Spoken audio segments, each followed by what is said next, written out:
Hello SPS Astrology lovers, this is Shankar Pratap Singh and you are watching SPS Astrology। और दोस्तों, आप लोगों की होली तो बहुत अच्छे से मनी होगी। खूब पकवान, गुजिया, तमाम मौज मस्ती, क्या बात है। और मैं भी पिछले 2 दिन से रेस्ट ही कर रहा था। कंसल्टेंसी थी, रेस्ट था, कंसल्टेंसी थी, रेस्ट था। तो चलो, देर आए दुरुस्त आए। तो आज का जो हमारा टॉपिक है वो है कि अगर आपके बर्थ चार्ट में कोई प्लेनेट अपने डेबिलिटेशन में है यानी नीच का है और उसके साथ साथ अगर वो कम्बस्ट भी है, अस्त भी है, तब उसका क्या रिजल्ट हमें मिलता है और इसकी रेमेडी क्या हो सकती है वो भी मैं आपको बताऊंगा। जनरल तौर पे अगर हम देखें तो जो भी प्लेनेट हमारे बर्थ चार्ट में अपने डेबिलिटेशन में होता है और जिस हाउस में उसकी प्लेसमेंट होती है तो वो उस हाउस की चीज़ों को डैमेज कर सकता है। और अगर आपके लगन के हिसाब से जो प्लेनेट डेबिलिटेशन में है, अगर वो लगन के हिसाब से आपके लिए मैलेफिक है तो आपका ज़्यादा नुकसान हो सकता है। जैसे 7th हाउस का लॉर्ड अगर 5th हाउस में जाके अपने डेबिलिटेशन में होता है तो ऐसे में क्या होता है, ऐसे में लाइफ पार्टनर के चक्कर में, मैरिज के चक्कर में जो आपका लक है वो बिगड़ जाता है। 7th हाउस का लॉर्ड अगर 10th हाउस में जाके अपने डेबिलिटेशन में होता है तो बिजनेस के चक्कर में, ट्रेड के चक्कर में, पार्टनरशिप के चक्कर में जो आपकी सोशल विजिबिलिटी होती है और जो आपका कैरियर होता है वो बिगड़ सकता है। 10th हाउस का लॉर्ड अगर अपने डेबिलिटेशन में और 1st हाउस में है तो आपके कैरियर के चक्कर में, आपके काम के चक्कर में, जो भी आपकी पब्लिक विजिबिलिटी है, जो भी आपका कर्मा है, जैसे भी आप कर्म करते हो, उसके चक्कर में आपकी जो पहचान है वो बिगड़ सकती है। यानी 10th हाउस का लॉर्ड अगर 1st हाउस में है और अपने डेबिलिटेशन, तब ये सारी चीजें आपके साथ हो सकती हैं। अब अगर ऐसा कोई प्लेनेट कम्बस्ट भी हो जाए यानी अस्त भी हो जाए तब उसका क्या होगा। वो जिस हाउस का लॉर्ड है उस हाउस से संबंधित चीजें आपको नहीं मिलेंगी और जिस हाउस में उसकी प्लेसमेंट होती है, जिस हाउस में उसकी प्लेसमेंट होती है उस हाउस में भी उसका अच्छा रिजल्ट देखने को नहीं मिलता है।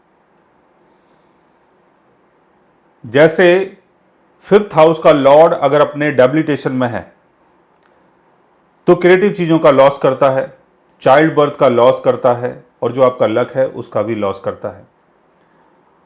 और अगर 5th हाउस का लॉर्ड 7th हाउस में आता है तो लव रोमांस के चक्कर में जो आपकी पार्टनरशिप है, जो आपका मैरिटल कंफर्ट है वो बिगड़ सकता है। और अगर वो प्लेनेट अगर अस्त हो गया है तो 5th हाउस की चीजें भी नहीं मिलेंगी और 7th हाउस की चीजें भी नहीं मिलेंगी। और अगर इनकी प्लेसमेंट केतु के साथ होती है, अगर कोई प्लेनेट अपनी नीच अवस्था में है, जैसे 4th हाउस का लॉर्ड अगर 3rd हाउस में अपने डेबिलिटेशन में है तो 4th हाउस की चीजों का तो लॉस होगा ही होगा। और अगर वो केतु के साथ है या केतु का उसके ऊपर एस्पेक्ट पड़ जाता है तो 4th हाउस की चीजें और ज्यादा बिगड़ सकती हैं, क्योंकि यहां एक तो वो अपने डेबिलिटेशन में है, दूसरा अस्त भी हो चुका है और केतु का एस्पेक्ट भी पड़ रहा है। तो 4th हाउस से संबंधित जितनी भी चीजें हैं वो आपको नहीं मिलेंगी और मिलेंगी तो वो आपके हाथ से निकल सकती है। तो कोई भी प्लेनेट अगर अपने डेबिलिटेशन में है, जिस हाउस का लॉर्ड है उस हाउस की चीज़ों को बिगाड़ता है, जिस हाउस में बैठता है उस हाउस की चीज़ों को भी बिगाड़ सकता है। और अगर वो अस्त हो चुका है तो चीज़ें और ज़्यादा बिगड़ जाती हैं और अगर वो केतु के साथ है तो उसका कंप्लीटली लॉस होता है। और अगर ऐसा प्लेनेट राहु के साथ है तो बहुत स्ट्रगल आपको करना पड़ता है। अगर आपका नाम बर्बाद होना है तो और ज़्यादा बर्बाद होगा, अगर आपको बदनामी मिलनी है तो और ज़्यादा बदनामी मिलेगी। जैसे वीनस अगर 1st हाउस में है, अपने डेबिलिटेशन में है, साथ में राहु भी है और वीनस यहाँ पर कम्बस्ट हो गया है तो ऐसा वीनस आपको बर्बाद कर सकता है। ऐसे वीनस के चक्कर में हो सकता है या तो आपकी शादी ना हो, और अगर शादी हो चुकी है तो उसके बाद भी कोई ना कोई आरोप आपके ऊपर लग सकते हैं। ये जरूर नहीं कि वो आरोप आपका जो लाइफ पार्टनर है वही आपके ऊपर लगाए, कोई दूसरा पर्सन भी आपके ऊपर आरोप लगा सकता है। और अगर शनि के साथ इसकी प्लेसमेंट होती है तो हमें बहुत स्ट्रगल करना पड़ता है, चीजें बहुत ज्यादा डिले हो जाती हैं। जैसे 7th हाउस का लॉर्ड अपने डब्ल्यूटेशन में है, साथ में सैटर्न भी है और वो कंबस्ट भी है, और सैटर्न का अगर उसके ऊपर एस्पेक्ट भी पड़ रहा है तो मैरिज से संबंधित जितनी भी चीजें हैं वो सारी डिले हो जाती है। हो सकता है कि मैरिज ना हो सकता है कि मैरिज हो रही है लेकिन उसके बाद मैरिज नहीं चल पा रही है। तो केतु के साथ है तो बहुत ही बुरा है, राहु के साथ है तो बहुत स्ट्रगल करना पड़ता है और चीज़ों को वो और ज़्यादा एम्पलीफाई कर देता है। यानी अगर बदनामी होनी है तो ज़्यादा होगी, बीमारी होगी तो और ज़्यादा होगी। और अगर सैटर्न अगर उसके साथ होता है तो सैटर्न यहाँ पर चीज़ों को डिले कर देता है और आपको बहुत ज़्यादा फियर का सामना भी करना पड़ता है। अब इसके लिए हम क्या कर सकते हैं? अगर कोई प्लेनेट एक तो अपने डैबिलिटेशन में है, अस्त भी है और राहु शनि केतु से घिरा हुआ है, तो इसके लिए क्या करें? राहु शनि केतु का उपाय तो आप अलग से करें। राहु का उपाय है जौ का दान करें या जौ को बहते पानी में बहाएं। केतु का उपाय है ऑनियन और गार्लिक यानी लहसुन और प्याज का दान करें या उसको बहते पानी में बहाएं। शनि का उपाय है ब्लैक कलर के जितने भी पशु पक्षी होते हैं उनको फीड करें और काले तिल का दान करें या काले तिल को बहते पानी में बहाएं। साथ में जो प्लेनेट अपने डैबिलिटेशन में है उससे संबंधित चीजों का दान उसी के दिन कर सकते हैं। जैसे वीनस अपने डैबिलिटेशन में है तो फ्राइडे वाले दिन आप वीनस की चीजों का दान कर सकते हैं, राइस का दान कर सकते हैं, कर्ड का दान कर सकते हैं, इन सब चीजों का आप दान कर सकते हैं। और अगर आप जेमस्टोन पहनना चाहते हैं तो उसके लिए आपको क्या देखना है? उसके लिए आपको अपने लगन को देखना है।